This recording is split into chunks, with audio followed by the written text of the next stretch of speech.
I now give the floor to the representative of Ukraine. Madam President, distinguished delegates, I want to thank the United States Presidency for convening this crucial discussion, and all the esteemed delegates and briefers for their remarks. Of course, it doesn't refer to Russia. They do not belong here, neither from a legal nor from a moral perspective. They have occupied the Soviet permanent seat and interpret that as a license to invade sovereign states and brandish their nukes. Their imperial exhibitionism, threats, and deceptions in the Council must finally come to an end. Ukraine is at a critical juncture of the Russian aggression against it. The next 6 months could be decisive. Much depends on the determination of international partners. Change is possible. However, some things can no longer be changed. Russia will never be able to alter its authorship from the atrocities committed in Ukraine. Russia has written the future textbooks for historians, human rights defenders, and lawyers worldwide who will study the evil in its modern manifestation. And one of the most horrible and horrifying chapters of these future books will be Russian crimes against Ukrainian children. For 2 years already, a permanent Security Council members' army, Russia's, has been listed as a grave violator against children. Instead of safeguarding peace, Russia betrays the very principles it swore to protect. It must remain on this list of shame the next year and beyond until its atrocities against Ukrainian children end. Russia will not call a war a war. They brand occupation as liberation, and they dare to call stealing our children as a rescue. They also present the strikes on residential areas. I would even call these terror attacks on residential areas as strikes on military targets, all in line with Orwellian practices of Russian state.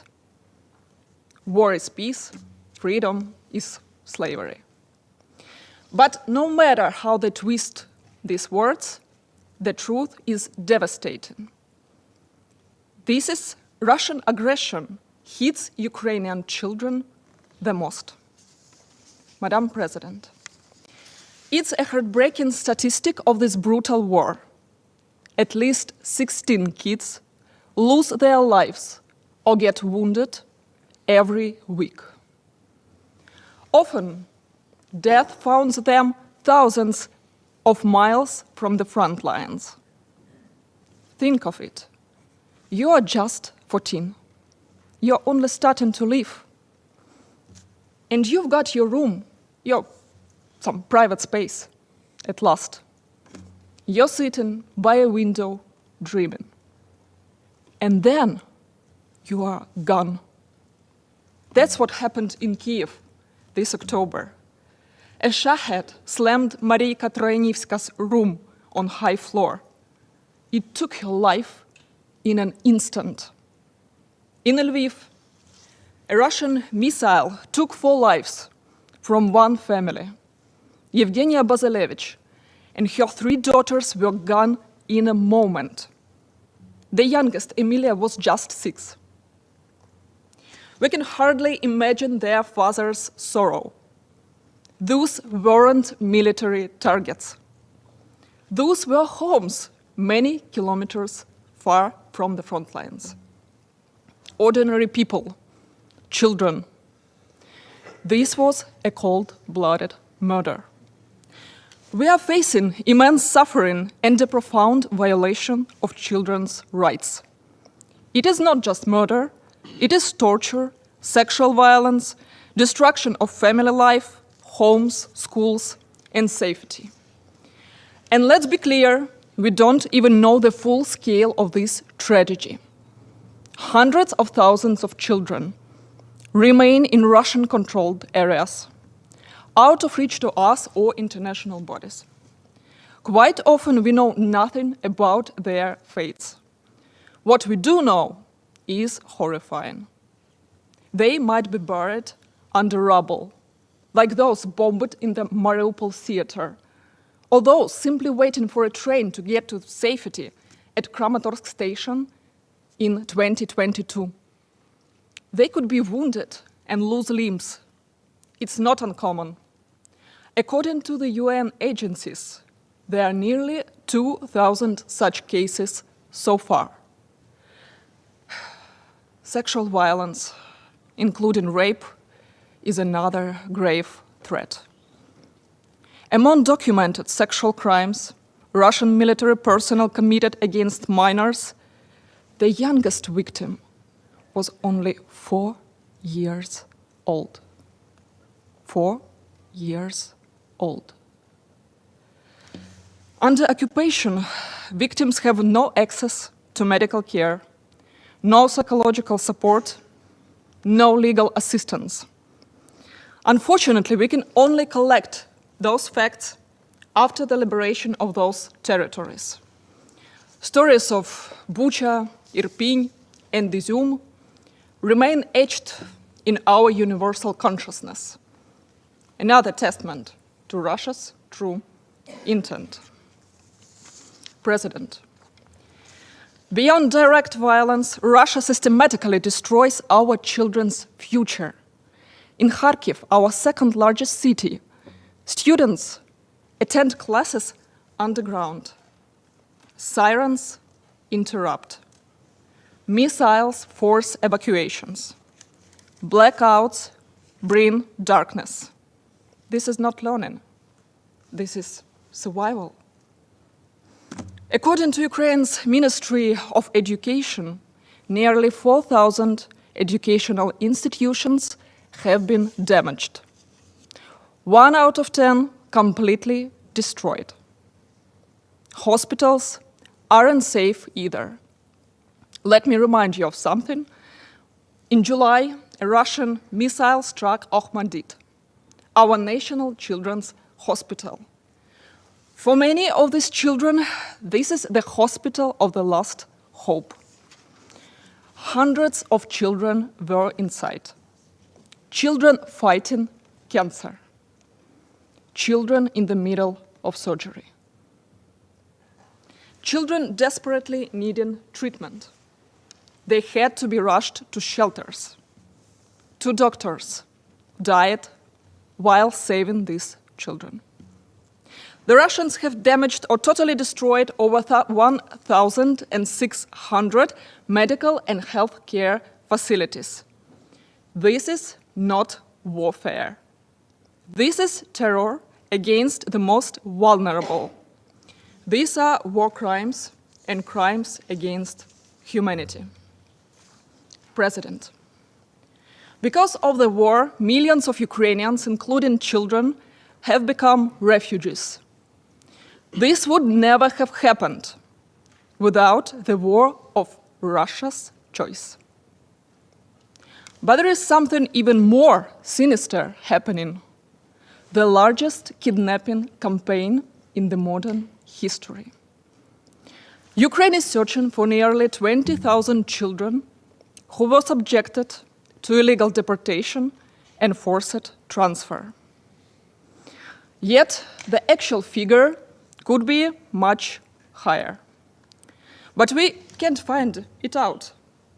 Russian officials systematically refuse to provide information.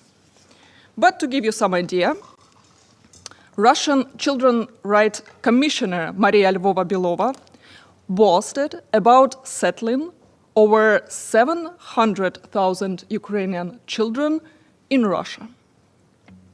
For these kids, Russia designs a cruel journey of destruction. First, breaking their identity. They are forbidden to speak Ukrainian, forbidden to call themselves Ukrainian. They are forced to sing the Russian anthem. Some were in their mid-teens when the invaders came, and today Russia is forcibly mobilizing them, making them fight against their own country, sending to kill their own people. Geneva Conventions are clear. That's a war crime. President, as we've heard from the briefer, the Yale Humanitarian Research Lab identified in its latest report 314 Ukrainian children forcibly adopted into Russian families from occupied Donetsk and Luhansk. At least 67 of them were forced to accept Russian citizenship. They did it elsewhere. Take case of Margarita Prokopenko. She was only 10 months old when forcibly deported from Kherson Children's Home. Suddenly taken from a hospital under the pretext of a medical examination, parted from her sibling. Inna Varlamova, wife of Russian political leader Sergei Mironov, arranged her transfer to Moscow. They illegally adopted her, changed her name, falsified birthplace. Your Excellencies, I want to show you something. Take a look at these two documents. Here's Margarita Prokopenko real birth certificate. Ukrainian child born in Ukraine. And here's what Russia did to her. Renamed her Marina Mironova and falsely claimed that she was born in Russia. So this is Russia's version of humanitarian law, wiping children's existence. Picture this. A baby girl, not aware who she was and where she was. I remind that she was only 10 months old when it all has happened. Adopted not simply into a Russian family, but into a family of Russian political leadership. Has her place of birth altered, name changed, identity destroyed. And after this, what language will she speak when she will grow up? What will she know about her roots? And her brother, 3-year-old Maxim, he was kidnapped too. And we don't know anything about his whereabouts. We also don't know where 4 dozen small kids stolen from the same facility, the Kherson Children's Home, are. They too have been deported, torn from safety, easily harassed and brainwashed, waiting to be returned. In Ukraine, host families and guardians are ready to embrace them. These are war crimes. The evidence is clear and documented by the UN OHCHR, the Commission of Inquiry, the HRMMU, and the OSCE. That's why On March 17, 2023, the ICC issued arrest warrants for President Putin and Commissioner Belova. We call on member states to execute these warrants and ensure accountability.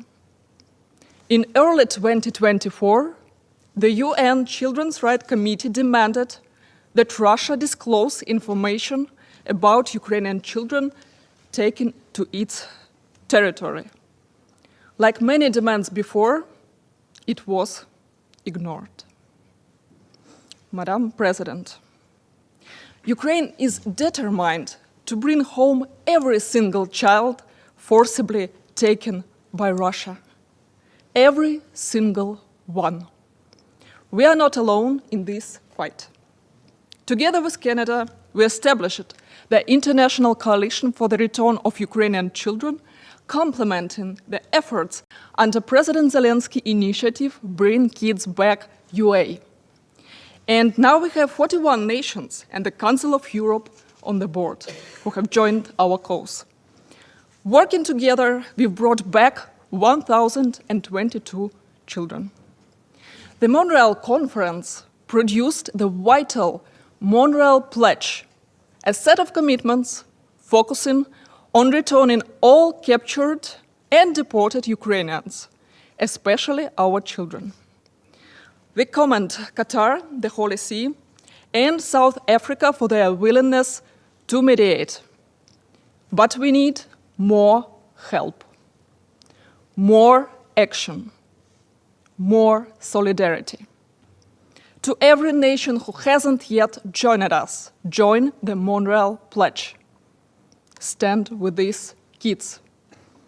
Help them get back. They are victims who deserve justice. And after all, within these walls, justice must mean something real.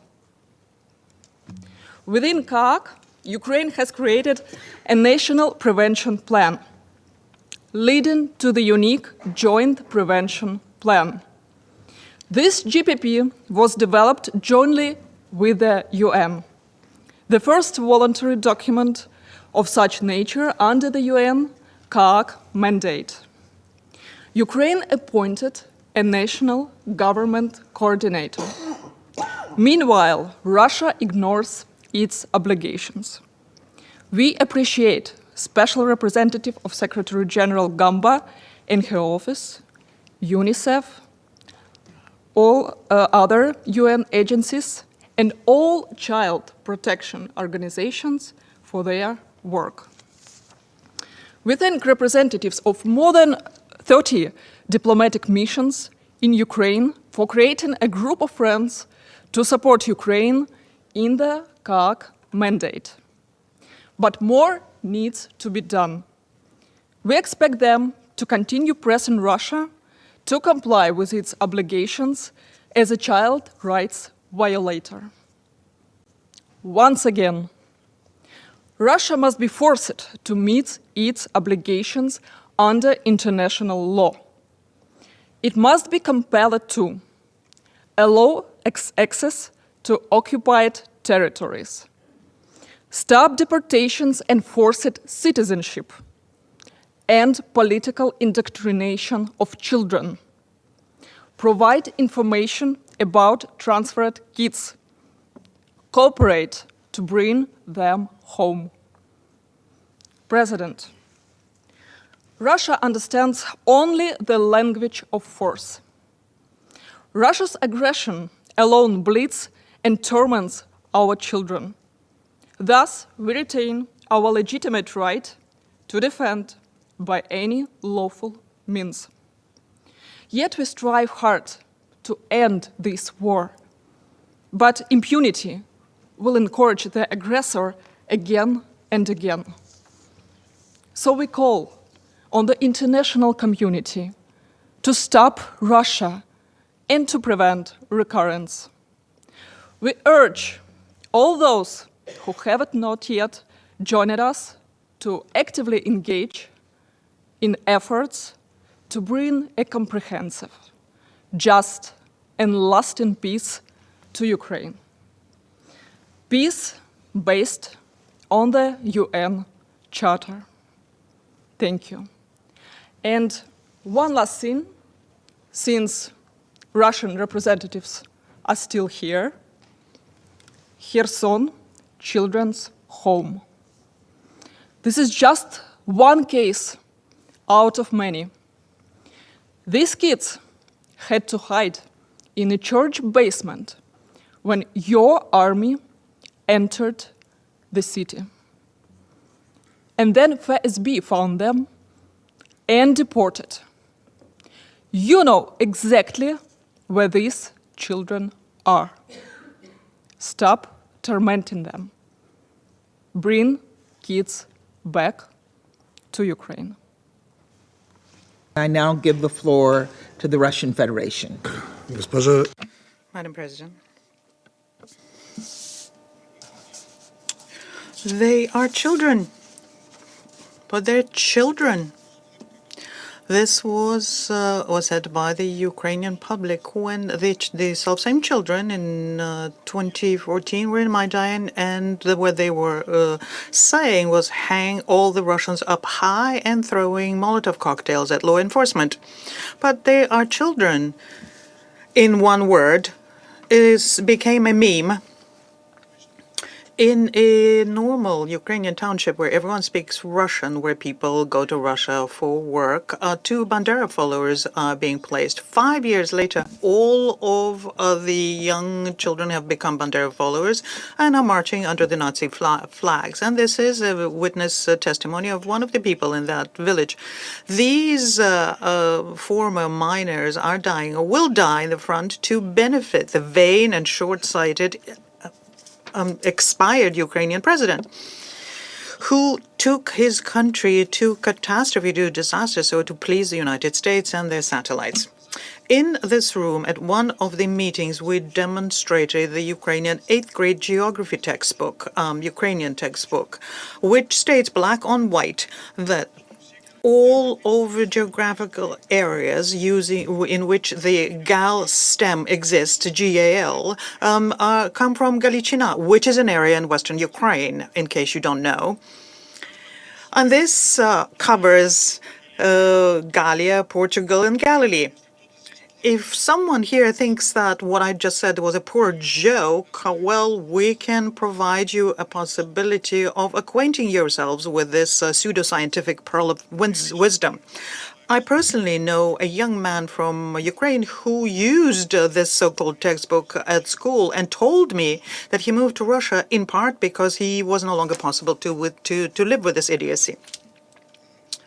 This is what a true brain remolding is, which bad faith Western Ukrainians, Western defenders of Ukraine are accusing Russia of. But some of you are not interested in hearing this. We're under the impression you have a switch in your mind which turns on and off, rather, when you hear things like that.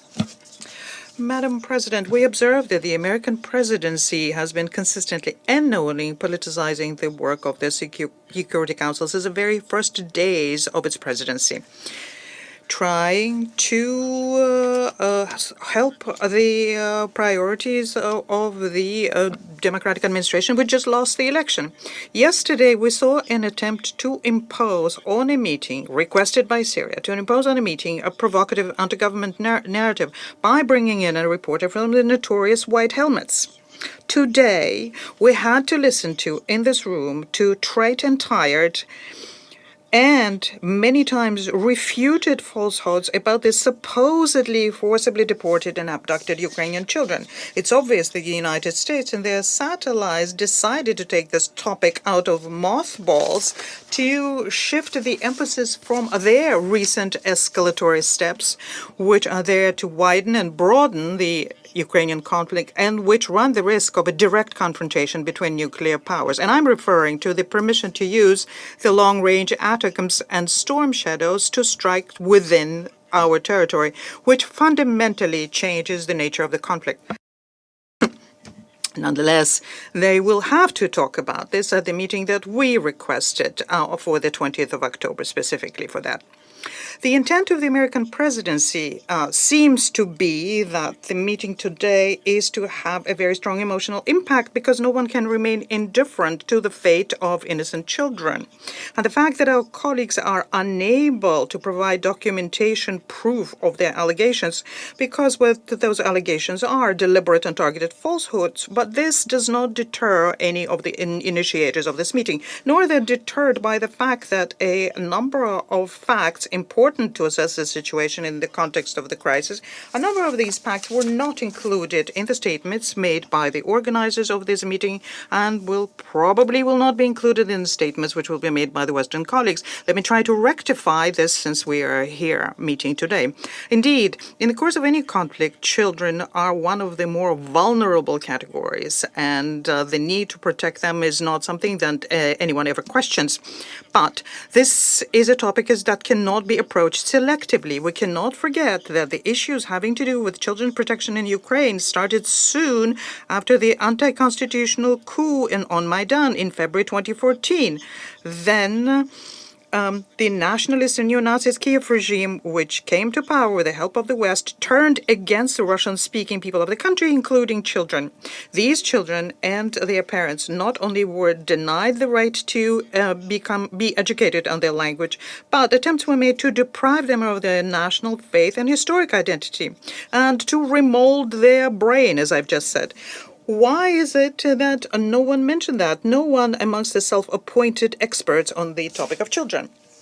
The new authorities is stooping very, very low in their attempt to attain their goals. If you want to see that for yourself, please visit the Alley of Angels in Donetsk. It's a monument to the children who died at the hands of nationalists.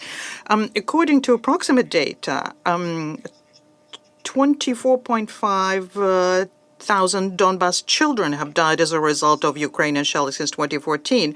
About 100 minors were died and about 1,000 children were injured. Since 2014 to September 2022, in Kiev-controlled territories, about 1.6 thousand children disappeared without a trace in the Donbas territories. Since the beginning of 2022, the Kiev regime's structures removed from Donbas, Kherson, and Zaporozhye Oblast about 65,000 children. Their whereabouts are unknown.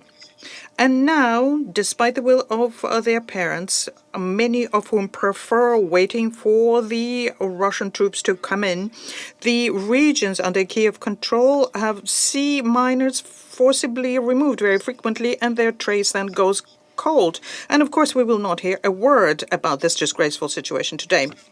Nor will our Western colleagues tell about the return on the 22nd of November from Ukraine of 46 people who lived in Kursk Oblast. They had been forcibly removed from there during the failed Ukrainian incursion, during which the Ukrainians showed their true colors when they killed, raped, and looted there. And we show the specific facts of that during two informal Security Council area formula meetings in August and September, respectively. Amongst those who returned were 12 children, including one newborn and one under 3 years old. No one is going to be talking about this here in this room because all of these are facts unflattering for Ukraine. And they are being very carefully censored, therefore, and replaced with unsubstantiated accusations against Russia time after time. For example, the assertion that Russia is being abducted by Russia. And when people talk about this, people they're involved in bait and switch. The Russian authorities evacuate people from the area of hostilities fully in line with international humanitarian law and the Convention on the Rights of the Child. The absolute majority of children came into Russia together with their parents or relatives, and they were saving themselves from Ukrainian shelling. In their host centers, we control and collect information about the people who are coming in, including the minors. If, for whatever reason, a family is separated, then the Office of the Commissioner for Children's Rights has an algorithm on how to reunite the children with their relatives. And this has been going on since the beginning of this special military operation, consistently and openly. And the requests they receive are being processed quickly, and people are helped when they are submitting documents. We have been doing this together with the International Committee of the Red Cross, together with Qatar and Vatican. With the help of Qatar, also, we have a working liaison channel with the Ukrainian side to exchange information and verified data and coordinate family reunification. Since October 2023, with the help from Doha, we managed to achieve a great deal in the matter of family reuniting. On the 28th of November, 7 more children have been reunited with their relatives in Ukraine. There is no program in Russia on adopting children from the area of special military operation. Those who are orphans and those who are without relatives were only transferred onto temporary preliminary guardianship or temporary wardship with Russian citizens. Nor is there any basis for the allegation about the forced naturalization of Ukrainian children.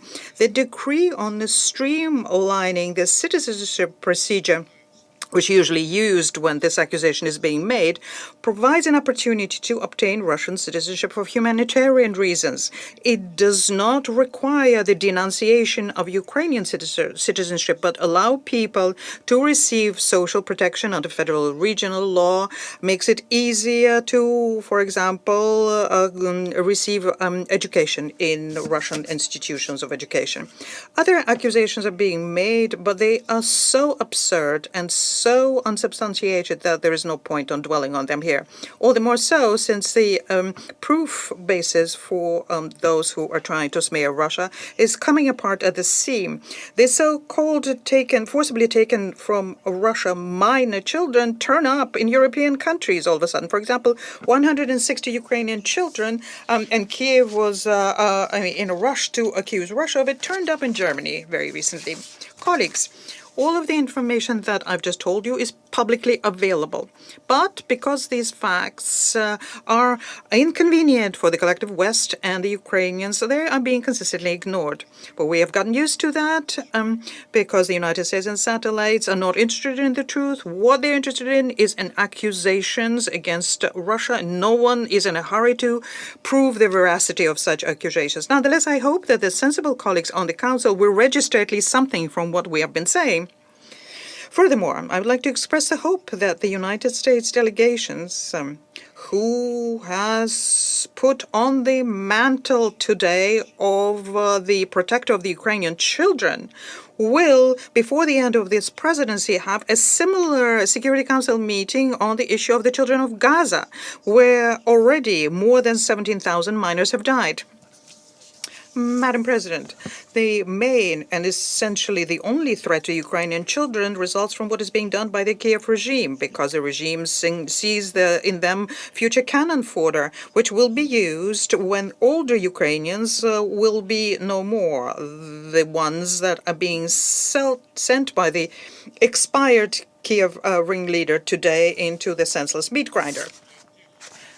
And those who sponsor this war, down to the last Ukrainians, pushing him to making sure new forcibly mobilized go there. At this rate at which Ukraine is losing on the battlefield now, the turn of the children will come very soon. This is exactly what was done by Hitler when he was in his bunker and gave the defense of Berlin to Hitlerjugend inter alia. Those who were assisting Hitler are heroes in Ukraine today, and we call upon all of those who claim today that they care for the children of Ukraine not to allow the actor Zelensky to sacrifice the lives of young Ukrainians in order to save his